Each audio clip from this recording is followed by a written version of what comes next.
Second Here's World some War, links there was for an you. uprising by the Kikuyu people who wanted their land back.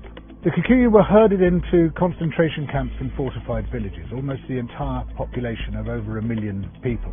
People were systematically tortured to death. They invented a new kind of pliers whose purpose was first to crush men's testicles and then to cut them off. They raped women with bayonets. They raped men. Similarly, a favourite technique was to ram sand up the rectum with a stick. Sometimes they were rolled up in barbed wire and kicked around the compound until they bled to death.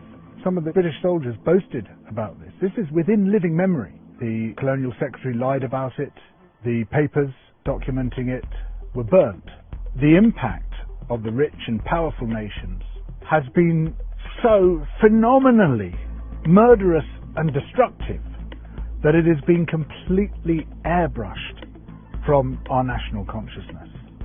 In order to justify the land-grabbing colonial projects, you had to create an ideology. We, the Europeans or the Americans, have come to rescue the rest of the world from its depravity and backwardness.